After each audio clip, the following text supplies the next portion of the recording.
Hey there, Rafael.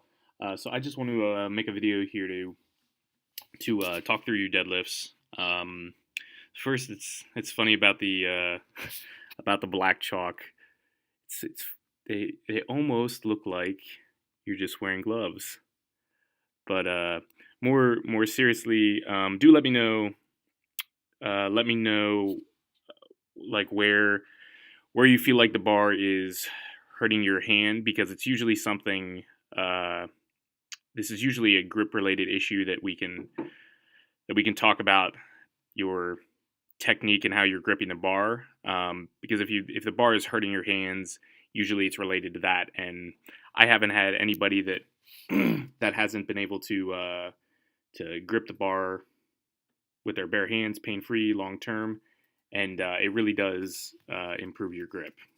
So just let me know about that, and we'll go from there. Excuse me. So what I really want to go over though is your setup here and where we can improve. So I like the width of your stance. I've said this before, but I like the width of your stance in these last two workouts better than you previously had it for the first two. It may be a touch overshot on the narrow side, but I'm okay with where it is for now. But I may tweak it a little bit uh, to somewhere like halfway in between where you were to start and where you are now. But I want to see if we can make a couple other adjustments first. Um, so this is a perfect step 1 and 2. Step 3, you drop your shins to the bar, and that's where you make your first mistake is step 3.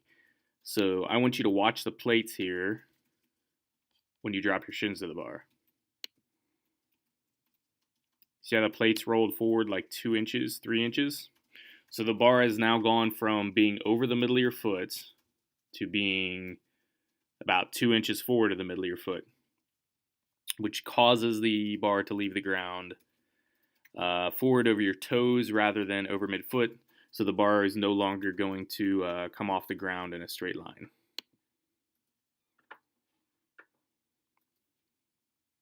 So and then from there, you end up again set up with the bar a little too far forward, hips a little too low in the setup.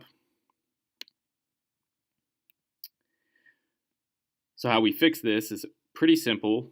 We just have to be really stubborn on step 3 about not bumping the bar forward when we touch our shins to the bar. So what you need to do is first let's back up one step. So on step 2, I want you to take your grip slightly wider than where you have it here. So this hand actually looks okay, this supinated hand, but your pronated hand here, you actually grip like just inside the smooth, it looks like.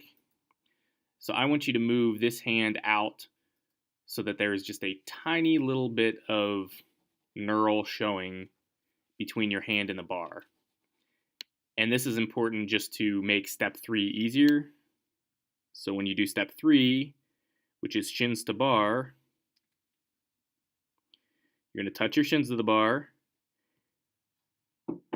And after you touch your shins to the bar, you're going to push your knees apart out into your arms. So that extra little like inch and a half of grip width will just allow you to push your knees out a little bit further, which buys you just a little bit more room in the start position so that you have a little bit more space for your stomach between your thighs, and the setup doesn't feel quite as cramped there.